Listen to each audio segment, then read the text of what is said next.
You're listening to the 123 show with me, Noreen Mayer. On this Wednesday afternoon, I'm really excited. With a clap, I welcome back on the program Cruzy McCalligan. Cruz, it's great to see you. How are you today?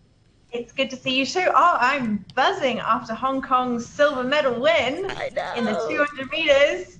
Oh my goodness me! I've got like a lot of Hong Kong pride going on. I was chatting to a friend about the Olympics yesterday, and there was the guard for their building was there, and we were just sort of saying, oh, isn't it awesome about the gold medal for fencing? And then the guard just went, yes. It was so adorable. You can just see everyone is just so excited. Yeah. It's just lovely. It is. Cruz, if you had to represent Hong Kong for an Olympic sport, and this was just a curious question I've been asking everybody in the office, what would it be? Ooh, what would it be? Just to give you an idea. So, Phil said diving. Okay. Angie, I wouldn't have put that for Phil. Yeah, Angie said badminton. I think Hugh, I'm not sure if he said he wanted to represent or he enjoyed these sports the most. He said he liked javelin and shot put. I can sort of see that. Yeah. What would you choose? I don't know. I don't have any. I don't think I could do. I was always scared of those like running and swimming events at school. Like the pressure was too much. Yeah. I quite enjoyed shot put actually when I was at school. not to play into something where like a strong lower body results in performance, but like actually, being quite a tall and hefty girl, that was very beneficial to shot putting. So, I would shot put it. I would shot put it. Yeah. Or maybe something like archery, something kind of a little bit cool, a little bit not so mainstream. Yeah, skateboarding is so cool, that 13-year-old. Yeah. They have Olympic skateboarding? Gosh, Yeah. I'm so out of the loop. It's one of the new sports that's been added. Yeah. Oh, that's amazing. Oh my goodness. Well, as long as they don't have esports, I'm quite happy for now. No, I'm sure they'll make their way anyway. Anyway, not what we're talking about today. I will put our pride to the side for just a second, because today we're talking about ballpoint pens. Maybe I would have talked about something more Olympic themed had I been more current. But at the time, I thought ballpoint pens were super fascinating, which actually they are. So I'm actually really excited to talk about this today. Do you have a favorite pen? I do. I really like it's boxy pens. Do you remember boxy pens? I don't. I don't remember boxy pens. Okay. I think they're made by Stablo. Oh, no. That Japanese brand. Staedtler? No. Stablo. Another Japanese. Maybe I'm getting the brands, but it's a boxy one, and it's one of those ink gel point ones many years ago, like 30 years ago. And I remember going to the stationery shop at our school, and it was $5 each, and I had a collection of 4. That's right. The purple, the blue, the pink. Yes. No, but there is something about like when you find a pen that's just particularly nice to write with. It doesn't even have to be an expensive pen, as you said. It's just like, oh, that's a delight. I know in my office we properly like nitpick, like you took my pen, no, you took my good pen, like all the time. It's probably 90% of our exchanges, to be completely honest. So I definitely have favorite ballpoint pens for sure. So we're going to talk about them a little bit. Before the ballpoint pen, there was the fountain pen, which were a very stylish statement, right? But incredibly messy and very impractical. So the fact the ballpoint pen came along to replace them was basically a stroke of design genius and was perfectly in time for the era of mass production, which we will also get to. So on the 29th of October 1945, the New York City branch of Gimbel's department store unveiled a new product. Billions and billions of those products would follow in its wake, but it was the first of a new kind of ink pen, and this design had taken several decades to come to fruition. So the pens were made by a company called the Reynolds International Pen Company. Remember that name, it is important later on in the story. And they promised an end to messy mishaps, which were happening with fountain pen users, which was leaking ink, smudges, pooling blocks of ink. Have you ever written with a fountain pen? I have, and it just sort of smudges the first line. It's because the way how we write in English, you write from left to right, from top to bottom, so then your hands will often touch the top line, whereas Chinese, Chinese writing is also the same. I don't know. From top to bottom. Anyway, yes, you often get smudges. Anyway. Yeah. Now, the thing is that the new ballpoint pens did away with these problems because they used a special viscous ink which dried quickly and didn't leave smudges. And at the heart of it was that rolling ball in the nib, which is why they are called ballpoint, because there is a ball in the point, and and basically gravity, which ensures a constant steady stream of ink that doesn't smear or leave solid pools of ink on the page. Now, while this new ballpoint pen that unveiled in 1945 in October in Gimli's department store was clean and convenient, it wasn't actually cheap. The new Reynolds ballpoint pen cost $12.50 US. So convert that, and that's in 1945. If you convert that to 2020 money, it's more like 180 US dollars for a pen, like 1,000 Hong Kong dollars. Wow. For a pen, for a ballpoint pen. So if you were to, buy bulk pens today, you'd probably end up with more than 1,000 of them for that price, right? Now, the pen was the first to go on sale in the US, this type of design, but it was by no means the first ballpoint pen. And this is where it gets super interesting. The US company, Reynolds International Pen Company, had in fact discovered it during a business trip in South America. Its evolution is kind of, in a way, like why it became the success it was, kind of a sense of like outside factors, stars aligning, because the rise of plastics and mass production infrastructure and brilliant marketing allowed the pen to reach its full potential, because otherwise we would never have paid $1,000 per ballpoint pen. Wow, that was a real tongue twister. The creation of the ballpoint pen is actually credited to a Hungarian-Argentinian inventor called Laszlo Biro, as in biro, as in a biro pen, which is where it came from. And I never knew that. And that's what his name kind of inspired the catch-all term. So we should call it a biro pen rather than a biro pen. Well, I don't actually know how to speak Hungarian, or Argentinian Spanish, so I don't know. Laszlo Biro. Biro? I don't know. But we all say biro, right? So we'll just go with that, I guess. Anyway, so, but actually, he's been kind of credited with it, but it can go even further back. The first patent for a ballpoint pen was back in 1888. So if you think it was sold in 1945, but it was actually, the first patent was in 1888 from an American called John J. Loud. True story, real name. He was a lawyer and occasional inventor. He dabbled, and he wanted an ink pen which would be able to write on rougher materials such as wood or leather, as well as paper. And his real masterstroke was the revolving steel ball, which was held in place by a socket. So that was that same idea of his patent filing said, "My invention consists of an improved reservoir or fountain pen, especially useful, among other purposes, for marking on rough surfaces such as wood, coarse wrapping paper, and other articles where an ordinary pen could not be used." So that's what he wrote in his patent. And the thing was, it was able to write on leather and wood, but it was too rough for paper. And the device was seen to have no commercial value, and the patent eventually lapsed. Now, various inventors tried to improve on his design in the next kind of decade, but none were able to take it into production until Laszlo Biro came along in the 1930s. He was a journalist in Hungary, so he used fountain pens every single day, and obviously was familiar with their drawbacks, had shared that frustration. So the principle at the heart of the ballpoint pen was the same idea as that roll-on deodorant, like a ball and socket idea. Yeah, so that was kind of the idea. Now, simply adding fountain pen ink to the ballpoint pen structure wasn't the solution, however. The ink itself needed to be rethought, right? Like the actual type of ink had to be changed. So this is when it gets kind of cool and interesting again. So Laszlo turned to his brother, Georgi, a dentist who was also a chemist, because back in the day, I guess all these people had like side hustles, right? Like everyone had a side hustle.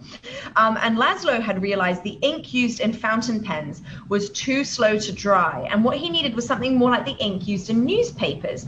So Gyorgy, his brother, came up with a viscous ink which spread easily but dried quickly.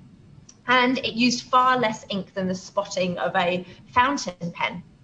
So it was really interesting there. So it was down to this chemist thinking about getting the dentist. /dentist, yeah, chemist/dentist. Whereas like now you have like dentist/Botox distributor, like, you know, like, I suppose. So it's super interesting. So that's basically, the force applied smears the rolling ball with I have to do pen actions as I say this because it's so satisfying, with a continuous stream of ink as the ball rolls along the writing surface. And of course, when the pen isn't used, the ball in the tip of the pen sits so tightly against the end of the ink reservoir that it prevents air entering and drying out the ink. So most of the time, ballpoint pens run out of ink long before they dry out. Like I've found pens that are 10 years old before in like the back of a drawer and been like, still has a little bit of something inside. You know what I mean? So that's quite interesting. Now, Laszlo received a patent for Laszlo, also known as Laszlo Biro, received a patent for his new pen in Britain in 1938. But obviously there was quite a lot of important things happening in 1938, and World War II put plans to market his new invention kind of on the back burner, especially because Laszlo and his brother Gyorgy, the chemist/dentist, were Jews, so they decided to flee Europe in 1941, and that's why they emigrated to Argentina, which is again super interesting. And there he returned to his new invention, helped by a fellow escapee, Juan Jorge Mien, who and that was when the first Birome was made, the first biro pen, and that's what it was known as in Argentina. And it was released in 1943 while the war was still raging in Europe and the Pacific. Amazing. Can you imagine? Isn't that amazing? Like, you've got like all these things happening, horrific, horrible, complicated situations, and you've got some guys in Argentina perfecting the design of a ballpoint pen, right? But what's really fascinating is that the design actually really piqued the interest of the Royal Air Force, who originally put in an order for 30,000 of them because the pens were able to be used by air crew at high altitudes, unlike fountain pens, which tended to leak because of the pressure changes as you went up in a plane. I would never have even, can you imagine? You're like in that kind of high intensity situation and you're getting stressed because your pen is leaking. Yeah. You can't take notes on the radio. Like, it's, They can just use a pencil. I suppose a pencil rubs off easily, but a pencil would be a good. I am getting to that point as well, actually. If you want, we're going to talk a little bit about You want the permanence of a pen sometimes.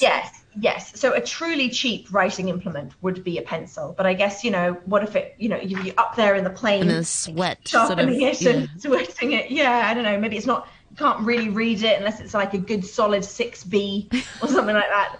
Anyway,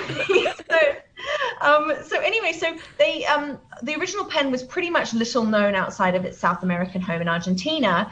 But there was a couple of, so that was kind of where it originated from. Now, in 1945, two US companies teamed up to license the new pen for the US market, having spent $500,000 to sew up the rights to North and Central America. But they were a little bit slow to get the pen. American businessman Milton Reynolds, from, as you may have remembered, the Reynolds International Pen Company, was visiting Buenos Aires in Argentina and was really impressed by the pen. And he bought several, and on return to America, set up his company, the Reynolds International Pen Company, to market a new design. And he was pretty crafty, to be honest. So he had just enough changes in the design to sidestep Laszlo Biro's patent, because he had a patent for it, right? So that was the one that was first to go on sale, as I said, in Gimbel's department store. And it was almost instantly a must-have accessory, which I suppose we still see this kind of like phenomenon, like when the first Apple, iPhone came out or whatever, like everyone buying something, even though, and Time magazine reported at the time, thousands of people all but trampled one another last week to spend $12.50 each for a new fountain pen. But they also noted the new pen only needed refilling once every 2 years. And so Gimbel's department store had ordered 50,000 of these new pens to sell, and they'd sold 30,000 of them by the end of the first week. Wow. So according to Time magazine at the time, Gimbel's made more than $5.6 million in sales from this ballpoint pen in the first 6 months. Can you imagine? I mean, it's a pen. It's a pen. It's a very expensive pen. And it's quite fascinating. But now there doesn't seem to be that same prestige around a biro pen, right? It's very everyday. It's almost disposable. It's still exciting when you go to the stationery shop for pens. I mean, I still have a love. Yeah.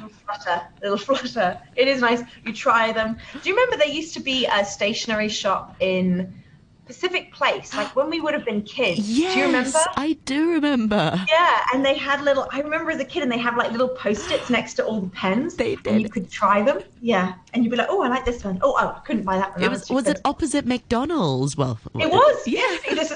We're talking about a very different Pacific Place. Yeah. It was different. Back in the day, it was much more accessible. It really was. No big brands. It was just fast food chains and stationery shops. Stationery shop. Yeah. Oh my. But yeah, so it's one of those design things that just kind of everybody loves. And even though the first generation of ballpoint pens kind of mimicked the style of fountain pens, they were made of metal. They were designed to be refilled with ink. The Reynolds pen made a big point out of the fact that you could go 2 years without having to refill it and stuff like that. But this did create a bit of a problem, because as the market got more saturated, people bought refills for their pens, but they didn't buy any more pens. Uh-oh, that's not what we need with our disposable lifestyles, right? So this is when this real masterstroke came, which changed the ballpoint pen forever. Michel Biche was an Italian-born French industrialist who ran a company making ballpoint pens, and he understood that. And this was from his obituary. No one understood better than Marcel Biche that potent 20th century alchemy of high volume, low cost. That was in his obituary. That's what he championed. High volume. No one knows better than him. No one knows better than him. So he added to the formula the magic catalyst of disposability. He invented nothing, but he understood the mass market perfectly. He realized that ballpoints so far had been premium products. An alternative designed to be regularly replaced could actually be a lot cheaper. So Biche acquired a dormant factory. I'm like going a bit too over French there. A dormant factory near Paris, creating his new company, Société Bic. Does that sound familiar? It does. The BIC one. Yes. An advertising executive had suggested the industrialist shorten his surname to create an instantly recognizable 3-letter trademark.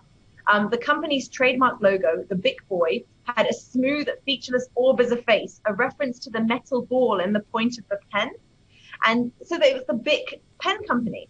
And the first ballpoint pens in the UK cost around 55 shillings, which would be about £82.50 in 2020 prices. But one of Bic's biros only costs you a shilling. It costs a regular one had been 55 times that cost. So it combined functionality with affordability. And this had an equally dramatic effect on the act of writing itself. The ballpoint pen was the equivalent of today's smartphone, which is an incredible parallel to make, right? Because before then, writing was a stationary act that had to be done in a certain environment, on a certain kind of desk, with all these other things that at hand that allowed you to write your fountain pen, your pot of ink, the special paper. Yeah, exactly. But now you have this cheap, mass-produced product that meant writing could happen anywhere. Biros don't drain batteries. They don't require plugging in the middle of nowhere, and even the tightest pocket can accommodate a pen. It only fails if it runs out of ink. So if you think about that, it really was a revolution. That's really, really great design. If the ballpoint pen didn't exist and you launched one today on Kickstarter, it would be the biggest thing ever. That's how important. Yeah, that's how important the ballpoint pen has been. And one of the reasons that the Bic pen took off was thanks to changes in production techniques. So plastic mass production allowed new ballpoint pens to be made very cheaply. Over the following decades, pens have become even cheaper, obviously. So it's kind of fascinating in terms of what it means for how we how accessible writing has become. Produced since 1950, it's not notched up 100 billion sales by 2006. Which was, so like it's incredible. There's billions upon billions upon billions upon billions of pens that have been produced. And of course, you have the different biro, which is the Cristal biro, the one that kind of has a hexagonal body. It's not a round pen. It's like it's got square edges. Yeah. You know which one I'm saying?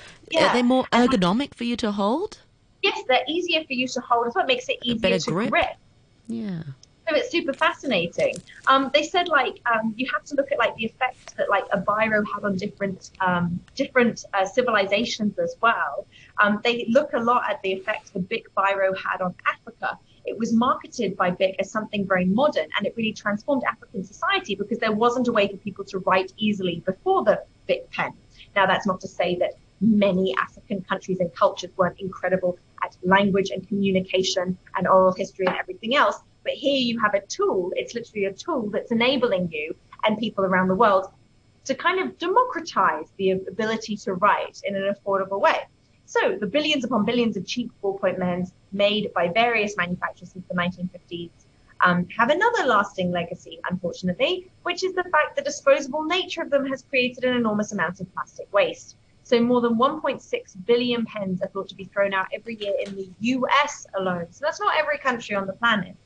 So 100 billion ballpoint pens that have been sold are probably all still in a landfill. And nobody really thinks about that, do we? We think a pen runs out, we chuck it in the bin. So unfortunately, this is creating a plastic pollution crisis. This is this incredible innovation and this invention that went around the world and made it impossible for people to write. And then that's becoming a problem. So a lot of pen manufacturers are trying to replace the plastic body with tubes made of cardboard or metal. So all those, they're kind of almost returning to the original ballpoint pen, which was metal, which would obviously break down over time as well. So it's kind of fascinating. And that way, I have a few quotes because I'm looking at the time and realizing that I've talked about ballpoint pens for quite a while now. Very fascinating. What quotes have you got for us, Cruzy? Well, firstly, did you know that every second of every day, more than 125 ballpoint pens are sold? Every second. Wow. An average ballpoint pen will write approximately 50,000 words. 3.4 billion ballpoint pens are imported into the USA each year, and 56% of individuals own a logoed or customized ballpoint pen. So I feel really left out that I don't have that. Anyway, 95% of the time when a person receives a new pen, the first word they write is their own name. Which is adorable. Quick quote, "The pen is the tongue of the mind" by Horace. Marty Feldman said, "The pen is mightier than the sword and considerably easier to write with," which is good. And Petrarch said, "There is no lighter burden, nor more agreeable than a pen." And I like that. It gives you potential. I like that too. Exactly. Cruz, do you have a favorite type of pen that you like writing with? Do you like the sort of... I like a biro that's a little bit thicker. I don't like a too fine a line when I'm making notes.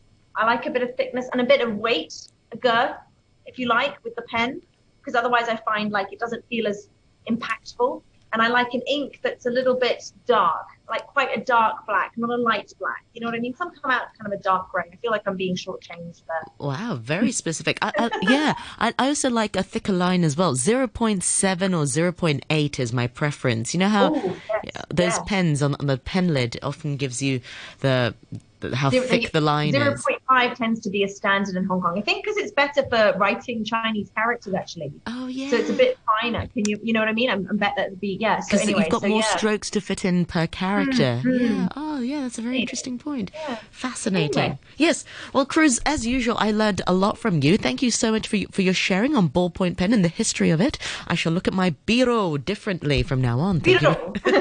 thank you very much indeed for your time this afternoon. And that's Cruzy McCalligan back again next week. Thank you so much. And thank you to all our listeners tuning in today. And I'll be back at the same time at 1:15.